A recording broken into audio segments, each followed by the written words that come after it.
말씀 보겠습니다. 사도행전 20장 33절부터 38절까지입니다.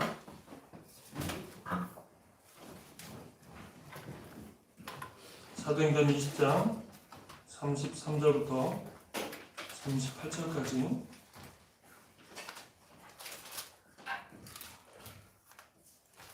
신약성경 223쪽에 있습니다. 제가 봉독하겠습니다. 내가 아무의 은이나 금이나 의복을 탐하지 아니하였고 여러분이 아는 바와 같이 이 손으로 나와 내 동행들이 쓰는 것을 충당하여 범사에 여러분에게 모범을 보여준 바와 같이 수고하여 약한 사람들을 돕고 또 주 예수께서 친히 말씀하신 바 주는 것이 받는 것보다 복이 있다 하심을 기억하여야 할지니라. 이 말을 한 후 무릎을 꿇고 그 모든 사람들과 함께 기도하니 다 크게 울며 바울의 목을 안고 입을 맞추며 다시 그 얼굴을 보지 못하리라 한 말로 말미암아 더욱 근심하고 배에까지 그를 전송하니라. 아멘. 오늘 천국의 동반자라는 말씀의 제목으로 함께 은혜 나누기를 원합니다. 여러분, 동반자 하면 제일 먼저 생각나는 그 단어가 있을 겁니다. 바로 가족입니다. 가족. 동반자 혹은 교회에서는 동역자 이렇게 쓰게 되는데, 우리의 땅을 살아가면서 저도 마찬가지입니다. 가족하면 부모님이 먼저 생각이 납니다. 부모님을 통해서 우리가 세상을 배웠습니다. 그리고 부모님을 통해서 바로 사랑을 배웠고, 부모님을 통해서 우리가 희생과 인내를 배웠습니다. 그래서 모든 인생의 시작은 부모로부터 인생이 시작이 되고, 또한 어쩌면 인생의 마침표도 바로 부모로 우리 인생이 마침이 되지 않나 생각합니다. 이걸 좀 확대해보면 가족으로 인생이 시작되고 가족으로 인생이 마쳐진다 해도 과언이 아닙니다. 저는 아버지를 통해서, 아무래도 제가 남자다 보니까 어릴 때는 어머님의 품 안에서 이렇게 좀 편안한 안식과 어떤 내 육신의 필요를 어머님이 채워주셨다면, 이제 나이가 점점 먹어서는 이제 아버지의 모습을 이렇게 어깨너머로, 아버지의 모습을 이렇게 제가 생각을 많이 해봅니다. 아버지가 어떻게 했을까? 아버지라면 이런 상황에 어떻게 했을까? 또 나에게 무슨 말씀을 그때그때마다 해주셨는가를 생각을 해봅니다. 제가 아버지에게 많이 들었던, 제일 많이 들었던 이야기는 사람이 자립심이 있어야 된다. 자리 앞가림을 할 줄 알아야 된다. 그런 얘기를 좀 어릴 때부터 많이 들었습니다. 성인이 되면 반드시 너희는 앞가림을 해라. 너희 앞가림. 절대 남에게 뭘 얻어먹거나 빌어먹지 말고 너희는 앞가림을 해야 된다. 그래서 20살이 되면 나이값을 해야 된다. 이런 이야기를 어릴 때부터 많이 들었습니다. 그래서 저도 모르게 그런 것들이 지금까지 살아오면서 남에게, 어떻게 사람이 살다 보면 신체를, 크고 작은 신체를 앉을 수 있겠습니까만은 그렇게 살려고 나도 모르게 인생이 그렇게 오더라고요. 그래서 우리가 어릴 때부터 부모님에게 어떤 말을 듣고 사는가가 참 중요한 것 같습니다. 그래서 우리가 정말 베풀고 살아라, 사랑하며 살아라, 또 독립심을 가지고 살아라, 흔한 세상에서 우리가 또 성공하며 살아라, 부자가 되라, 이런 말, 좋은 말이 많이 많지만 우리가 가장 듣고 또 해줘야 될 말은 바로 예수 안에 믿음으로 살아라. 이 말을 우리가 정말 마르고 닳도록 그렇게 우리가 듣고 또 하기를 주의 이름 축복합니다. 할렐루야. 저와 여러분은 성공하고 부자가 되고 건강하고 또 자립해라, 또 열심히 공부해라, 다 좋은 이야기지만 믿음이 없다면, 믿음으로 살지 못한다면, 그걸 어떤 이 세상에 좋은 걸 가졌더라도 우리가 믿음으로 그것을 바라보지 못하고 사용하지 못한다면 그거는 하나님이 쓰시지 않는, 잠깐 반짝일 수 있지만 그거는 반짝였다 없어지는 그런 인생이 된다는 겁니다.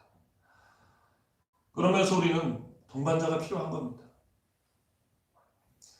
사람의 인생을 한자로 보면 우리 시옷자처럼 이렇게 서로 기대어 사는 인생으로 한자도 표현이 되듯이 사람은 혼자 살 수 없는 존재예요. 지금도 우리가 옷을 입고 있잖아요. 사람은 자기 몸을 가릴 수 있는 옷이 필요합니다. 또 사람은 뭔가를 먹고 마셔야 살 수 있습니다. 혼자 스스로 존재할 수가 없어요. 그리고 사람은 함께 더불어서 모여서 삽니다. 아프리카나 인도에서 발견된 그런 어릴 때부터 이 정글에 어떻게 이렇게 버려졌는지 아니면은 짐승에 의해서 납치를 당했는지 버려진 아이가 한참 뒤에 이렇게 발견돼서 다시 도시로 돌아오면 그 아이는 언어를 거의 회복을 못합니다. 그리고 이 두 발이 아닌 이 네 발처럼 기어서 다니고 도저히 문명 생활에 적응 못하는 걸 보면 사람은 바로 이렇게 모여서 살고 함께 더불어 살 때, 하물며 우리 믿음도 마찬가지입니다. 우리 믿음 생활도 이 믿음의 동반자, 믿음의 동역자, 자, 이것이 믿음의 가족인데 우리는 믿음의 이 동역자로 함께 모여 살아갈 때 우리의 믿음이 더 굳건해지고 우리가 때론 힘들고 어려울 때에도 서로를 위해서 눈물로 기도해주는 그 중보 기도를 통해서 우리가 믿음으로 다시 흔들 때도 서게 되고 또 여러 가지 우리 삶에 이렇게 함께 힘을 모을 때 바로 이 믿음의 동역자, 믿음의 한 가족. 우리는 천국의 한 가족 아니겠습니까? 네? 천국의 한 가족, 천국의 백성입니다. 그래서 우리가 믿음의 동반자로 살아갈 때 바로 아름답게 우리가 정말 하나님 우리를 통해서 기뻐하실 만한 바로 믿음의 모습으로 우리는 성장하고 또한 열매를 맺게 될 줄 믿습니다. 할렐루야. 자, 그래서 우리가 믿음으로 날마다 모이는 것 참 중요합니다. 네.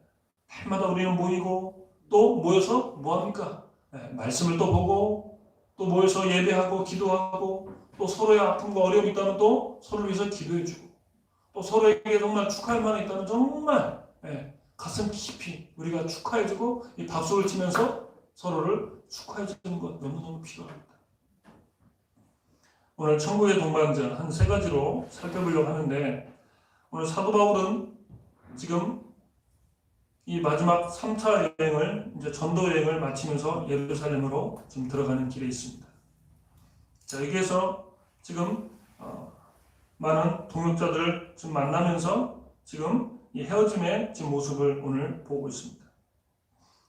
천국의 동반자로서 첫 번째는 바로 서로에게 헌신할 수 있는 그런 동역자가 되어야 된다는 겁니다.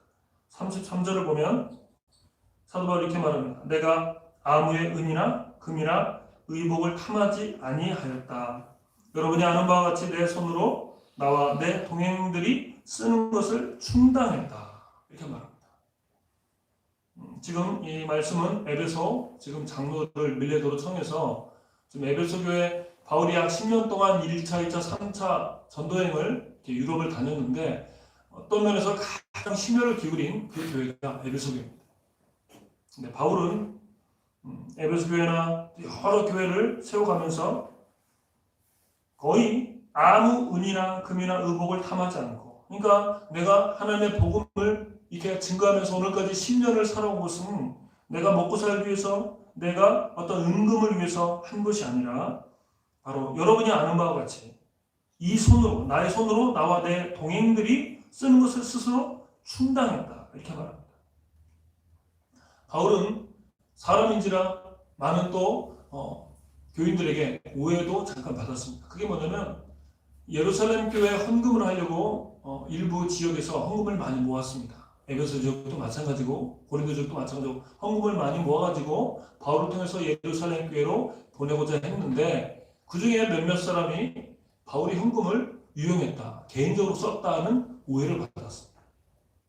그래서 이것이 고린도후서 12장 16절에 바울의 지금 이 마음이 나타나 있는데 어떤 이의 말이 내가 너에게 짐을 지우지는 아니었을지라도 교활한 자가 되어 너희를 속임수로 취하였다니 내가 너에게 보낸 자 중에 누구로 너희의 이득을 내가 취했느냐. 내가 교활한 속임수를 가지고 너에게 짐을 지우지 않을 그런 사람인데 내가 언제 속임수로 너희의 헌금을 취했느냐 하면서 바울이 자신의 마음을 지금 고린도에 표현을 하고 있습니다. 바울은 우리가 아는 바와 같이 천막을 만드는 일을 거의 평생을 했습니다. 그래서 바울은 전도를 다니면서 그 여행 경비가 필요하죠. 또 잠을 자려면 숙박비가 필요하죠. 또 밥을 먹으려면 식비가 필요합니다. 안디옥에서 일부 헌금도 받았지만 당시 어떤 교통이나 여러 가지 지금처럼 인터넷 뱅킹 없잖아요. 하기 때문에 사람 인편에 의해서 이렇게 도움을 받을 수밖에 없는데 당시 로마의 그 통치 가운데서 바울이 복음을 전하는 것은 날마다 생명과는 어쩌면 이 전쟁터보다 더한 삶을 바울은 살았습니다. 하기 때문에 바울은 이 스스로 자급자족하지 않으면 이 전도를 할 수가 없었습니다. 바울은 날마다 그래서 이 복음의 삶을 감당하기 위해서 낮에는 복음을 증거하고 또 밤에 수시로 시간이 나면 또 텐트를 만드는 일을 하면서 자신의 필요를 충당했습니다. 오늘 본문에서처럼 나와 내 동행들이 쓰는 것을 충당했다. 바울은 그래서 오늘 말씀에서처럼 나와 내 동행들이 쓰는 것을 충당할 뿐만 아니라 또 35절을 보면 범사에 여러분에게 모범을 보여준 바와 같이 수고하여 약한 사람들을 돕고 또 예수께서 친히 말씀하신 바 주는 것이 받는 것보다 복이 있다 하심을 기억하여야 할지니라. 바울은 그 정말 위기 상황과 또한 여러 가지 어려운 정말 경제적으로 참 핍절한 상황에서도 이렇게 열심히 전도하고 열심히 텐트를 만들면서 그 돈을 가지고 동료들의 필요를 채워줄 뿐만 아니라 바로 약한 사람들, 주변에 헐벗고 굶주린 사람들, 이런 사람들을 많이 도왔던 것을 봅니다. 저는 우리 교회가 참 감사한 게 작년 이제 1년을 코로나로 보내고 지금도 역시 코로나로 우리가 참 어려운 시간을 보내고 있지만 그래도 작년보다 올해 우리가 선교사님을 조금 더 후원하고자 해서 후원금을 늘리고 지금 계속 쉬지 않고 후원에 가고 있습니다. 참 저는 우리 교인들한테나 또 하나님 앞에 너무너무 감사하다. 오늘 말씀처럼 주는 것이 받는 것보다 복이 있다 있는데 여러분 서로 이렇게 헌신할 수 있는 정말 우리가 이렇게 믿음의 한 동반자, 믿음의 한 가족으로 이렇게 살아갈 수 있다는 것이 얼마나 감사한지 모르겠습니다. 정말 저는 여러분이 너무너무 감사하고 저도 정말 더 깨어서 저도 열심히 목회자로서 어떤 교회에서 뭔가를 받을 뿐만 아니라 받는 거에 익숙한 자뿐만 아니라 저도 계속 베풀고 저도 뭔가를 헌신할 수 있는 우리 모두가 마찬가지로 하나님 앞에 더욱더 우리의 모든 것을 아낌없이 드릴 수 있는 정말 우리가 진정한 천국의 동반자로 살길 주님을 축복합니다. 또한 우리가 천국의 동반자라는 것은 주는 것을 바로 좋아하는 겁니다. 서로에게 헌신한다는 것은 주는 것을 좋아하는 거죠. 우리 어릴 때 그 복음서가 있잖아요. 사랑은 참으로 버리는 것 사랑은 참으로 버리는 것 더 가지지 않는 것. 사랑은 버리는 거라고 어릴 때 참 많이 불렀던 이 찬양곡이 있습니다. 사랑은 주는 거라. 받는 게 아니고 사랑은 주는 거라. 제가 어릴 때 교회를 다니면서 좋아했던 친구들이 여러 명 있는데 그 친구를 만나면 그 친구는 참 기분 좋은 농담을 참 잘해요. 그래서 참 그 친구와 함께 있으면 늘 이렇게 웃을 일이 있어요. 그래서 그 친구와 함께 있는 게 참 좋아요. 근데 그 친구 주변에는 항상 보면 친구들이 많이 따릅니다. 그 친구와 함께 있으면 그냥 웃을 일이 생겨요. 그 친구가 되게 유머러스한 유머 감각이 있어가지고 근데 그것이 남을 이렇게 비하하고 남을 이렇게 조롱하고 남의 어떤 단점을 드러내는 그런 어떤 웃음이 아니고 함께 즐겁게 웃을 수 있는 그런 웃음들을 그 친구가 줍니다.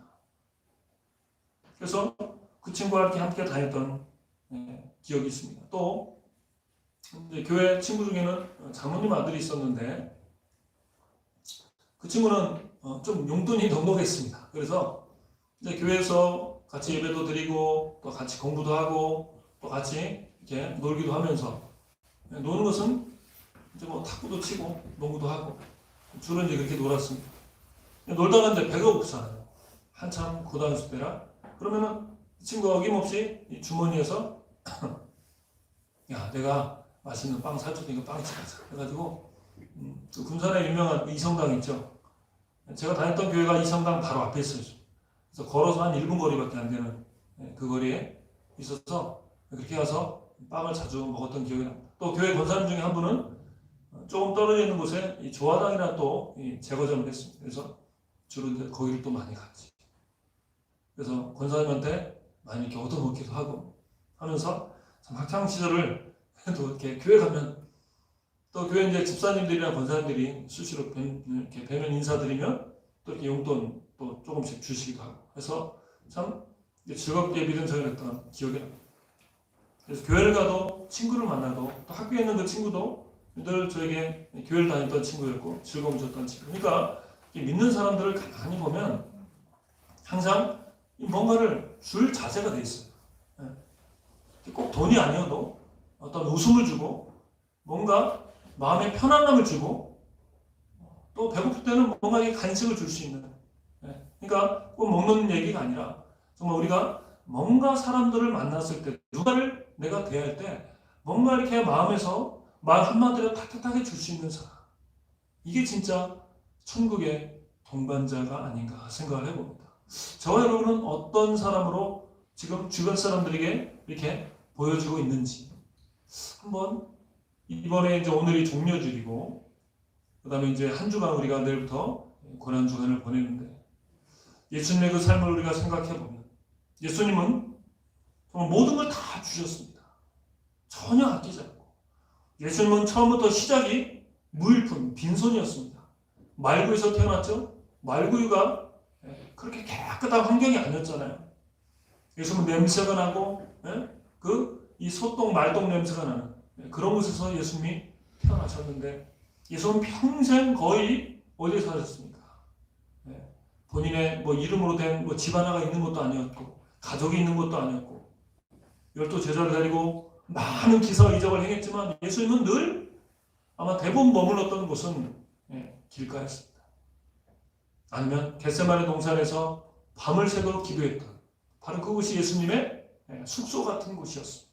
그러니까 예수님은 길바닥에 와서 33년의 생애를 길바닥에 살다가 예수님의 마지막 최후의 임종도 어디서 맞습니까? 십자가. 그것도 길바닥입니다.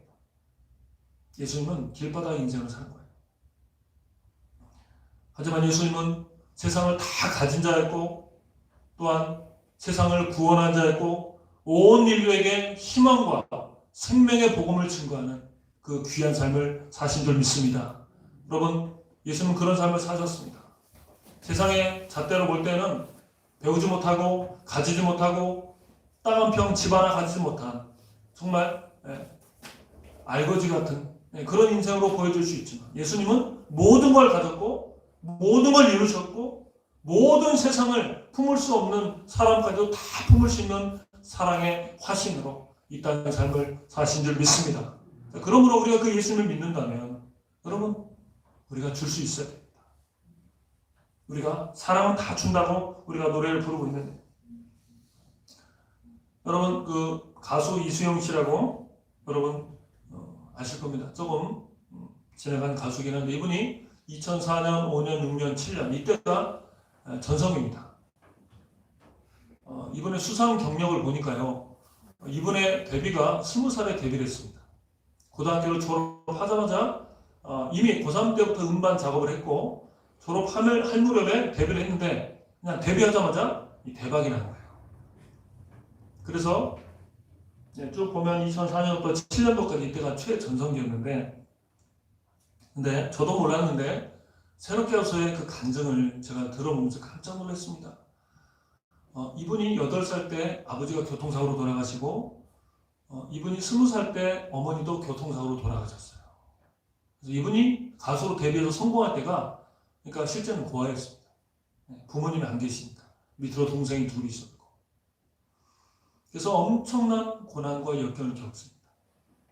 성공을 했지만 늘 마음속이 불안하고 또 그때 어머니를 이제 아직 세상에서 이제 같이 살 때 교회를 다녔는데 어느 날 어머니가 병원에 입원했던 일도 급하게 가는데 병원에 도착하자마자 들었던 얘기는 어머니가 세상을 떠나셨다는 얘기를 듣고 그때 이 이수영 씨, 본명이 이지연입니다. 이 이지연 씨가 하나님을 떠나기로 결단합니다.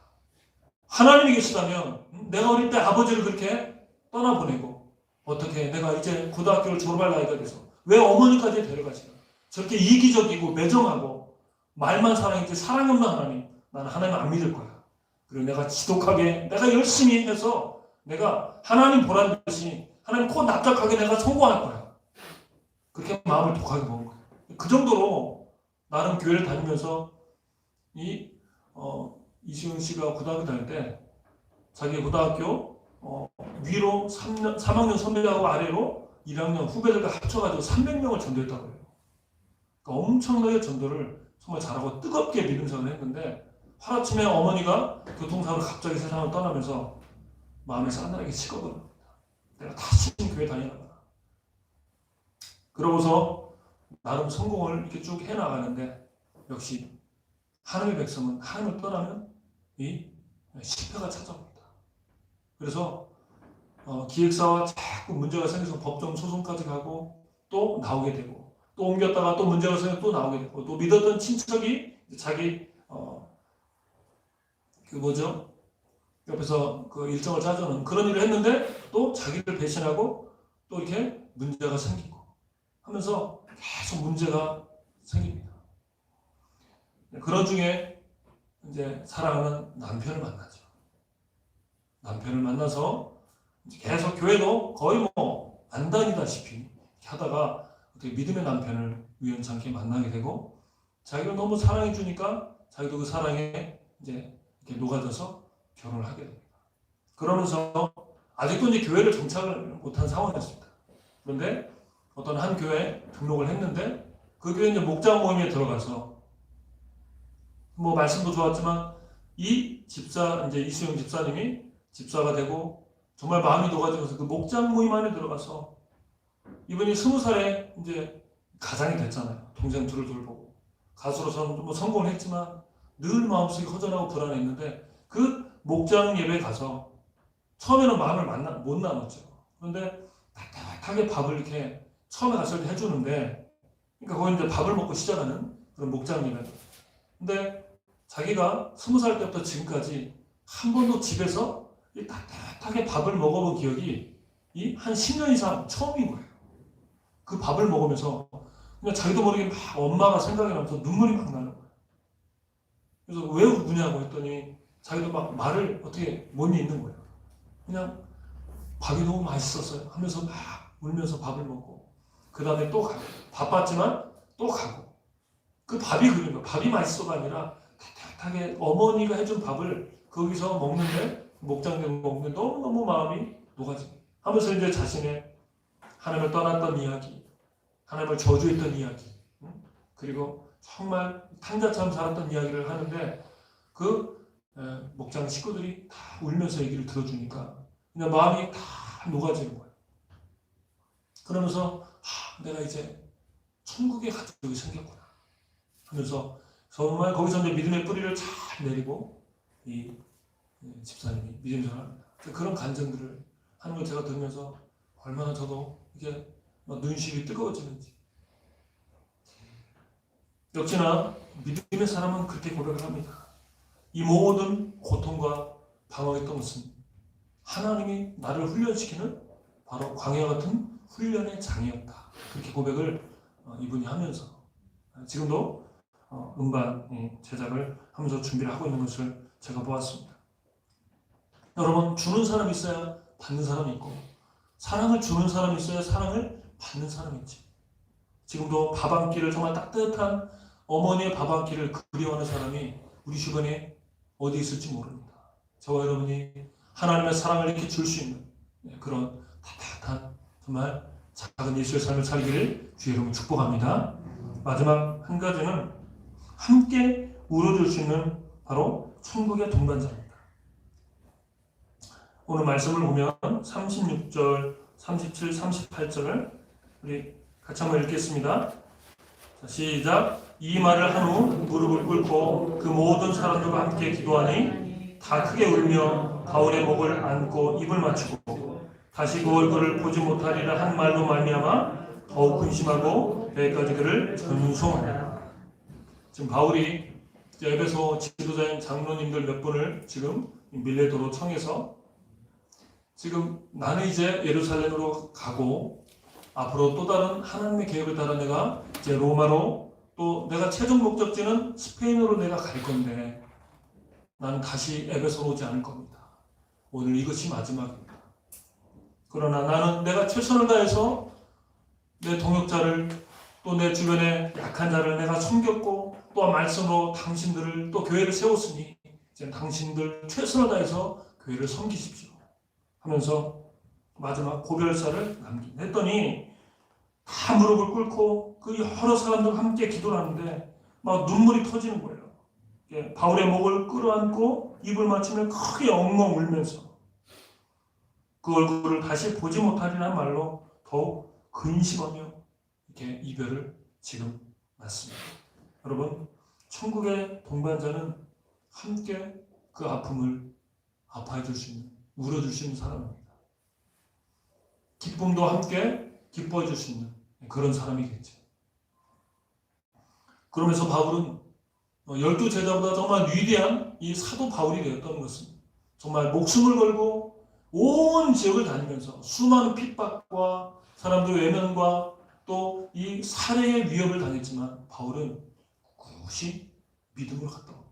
오직 예수, 오직 구원, 오직 하나님의 은혜, 이것만 말했어요.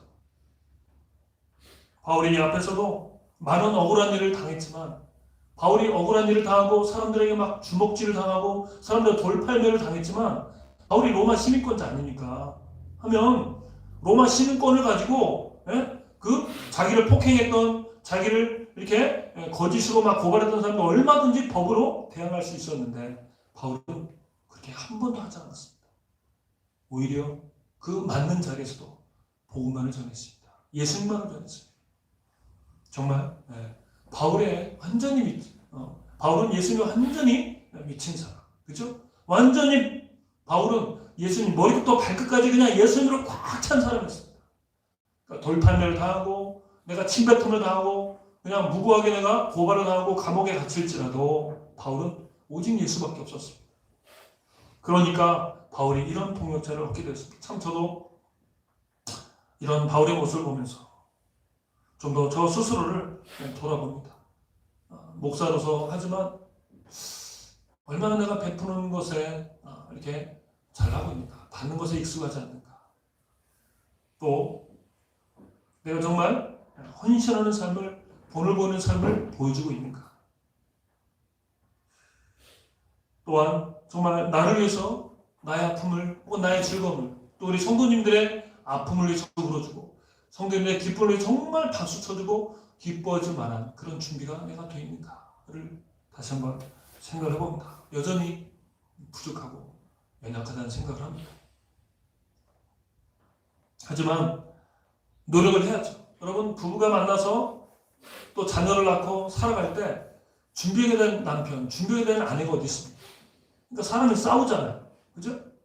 또 자녀에게 상처를 안 줘야 되는데 상처를 줍니다. 이 땅에 상처 안 준 사람 하나도 없고 상처받지 않은 사람 아무도 없어요. 우리는 사랑하는 사람끼리 만나서 결혼하고 자녀까지 낳고 이렇게 사랑으로 키워야 되지만 상처를 주고 또 상처를 받고 그러면서 자랍니다. 그런데 가족은요, 그 상처를 함께 또 살아가면서 그것이 스스로 또 치유가 되는 거예요. 왜냐하면 상처를 주고받는 것은 내가 저 사람을 미워하고 정말 어떻게 해를 가하기 위해서가 아니라 사랑이 서툴러서 내가 상처를 주고 또 사랑이 서툴러서 상처를 받는 겁니다. 그런데 결국은 서로 사랑이라는 것으로 바로 가족이라는 울타리가 되기 때문에 나중에 시간이 지나면 우리가 한 5년, 10년, 저도 어릴 때는 잘 몰랐는데 제가 부모로부터 받았던 상처 너무너무 싫었는데 나이를 먹어보니까 결국 그것도 서툴렀던 것이었고 결국은 부모님 나를 사랑했구나 하는 것으로 다 덮어지더라고요. 어릴 때 원망이 원망스러운 생각들을 하지 않습니까? 그죠? 그런데 지나보니까 여러분 가족은요 얼굴이 어때요? 물론 부모와 자식은 닮게 돼 있지만 여러분 부부를 보면 부부 얼굴이 어때요? 닮았어요. 신기하게 다 닮습니다. 왜 닮는지 아세요? 첫째는 먹는 게 거의 같습니다. 그죠? 먹는 게 비슷합니다. 어머니가 밥을 해주면 남편이 먹고 자녀가 먹고 하는데 어머니가 밥을 해주고 또 아버지가 밥을 해서 따로따로 먹는 거 아니잖아요. 그죠? 누군가 밥을 하면 같이 먹어요. 그러니까 먹는 게 비슷하고 그 다음에 가족이 아프면 온 가족이 다 힘들잖아요. 그죠?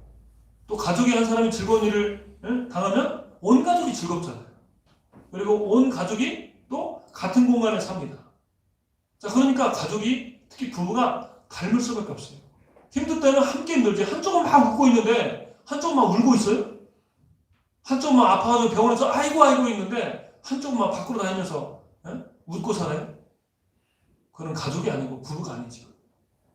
그러니까 부부는 닮을 수밖에 없다. 여러분, 우리가 예수를 믿는 믿음으로 우리가 하늘 가족 아닙니까?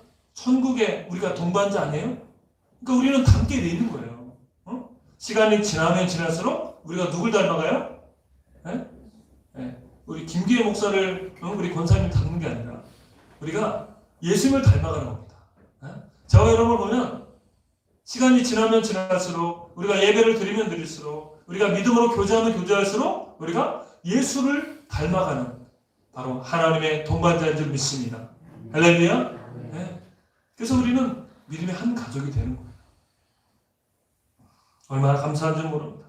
그러니까 오늘 지금 이 에베소의 지금 장로들과 지금 바울이 헤어지는 상황 속에서도 서로가 함께 끌어안고 입을 맞추며 서로 막 울면서 했던 것은 이거는 잠시 이별이죠.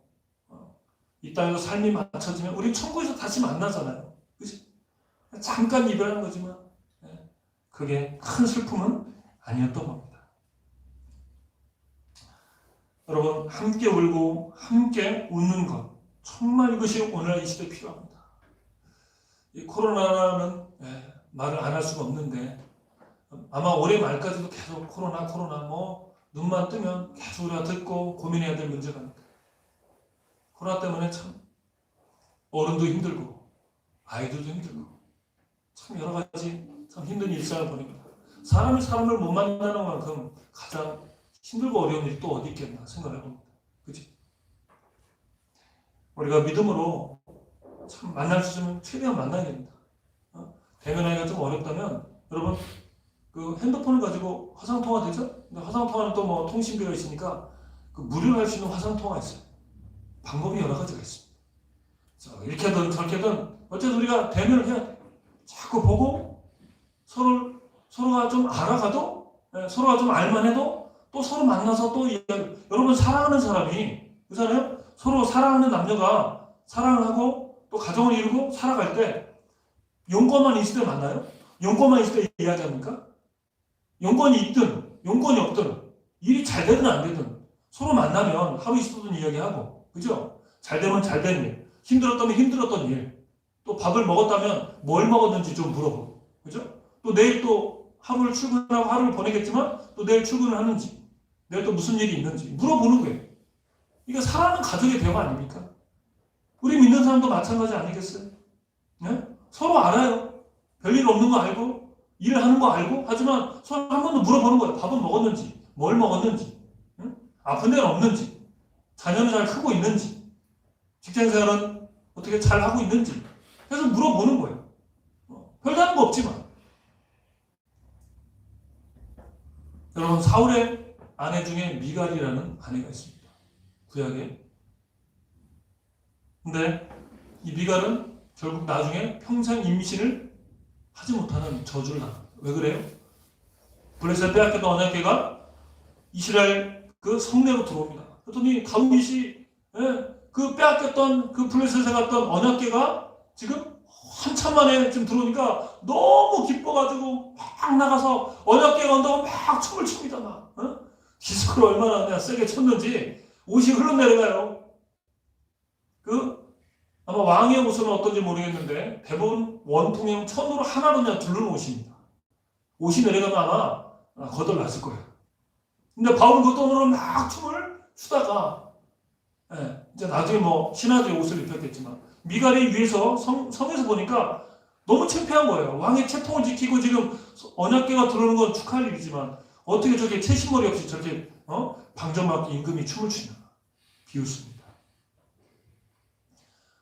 다윗이 기뻐함으로 춤을 췄던 것은 언약궤뿐만 아니라 하나님의 이 이스라엘 백성과 함께 하심에 대한 감격, 구원의 기쁨을 노래하는 것인데 미갈은 공감 능력이 없습니다. 다윗의 아내였지만 이스라엘 통치하는 하나님의 그 은혜가 지금 이렇게 들어오는 것을 그거를 함께 기뻐하지 못하고 영적인 공감 능력이 없어지니까 하나님부터 이렇게 저주를 받게 됩니다. 평생 여인이 아이를 못 낳는 것은 저주 중에 저주입니다. 차라리 병 걸려 죽는 것보다도 더 수치가 살아있는데 아이를 못 낳는 건 그 당시에 수치 중에 수치가 되는 겁니다. 예수님 어땠습니까? 예수님은 희노애락을 다 하셨습니다. 그죠?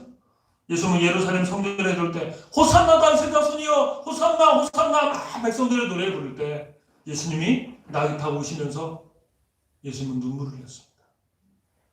예루살렘을 향한 그 영적인 우매함에 안타까운 눈물을 흘리셨고 예수님이 또 기뻐했습니다. 누가복음 10장 21절에는 예수께서 성령으로 기뻐하며 천지의 주제이신 아버지여 이것을 지혜롭고 슬기 있는 자들에게 숨기시고 어린아이들에게는 나타내심을 감사하나이다. 어린아이들이 예수님이 가니까 막 몰려옵니다. 그때 그 제자들이 야야 저로 가. 아유 이 꼬맹이들 이 개구장은 저로 가. 막 쫓아내니까 예수님 여보게 내버려 두게. 어린아이들이 나한테 오는 것을 막으면 안 된다네. 하면서 예수님께서 성령으로 기뻐하시면서 바로 이런 어린아이들이 나에게 순수함하고 오게 하신 것을 주님 감사합니다.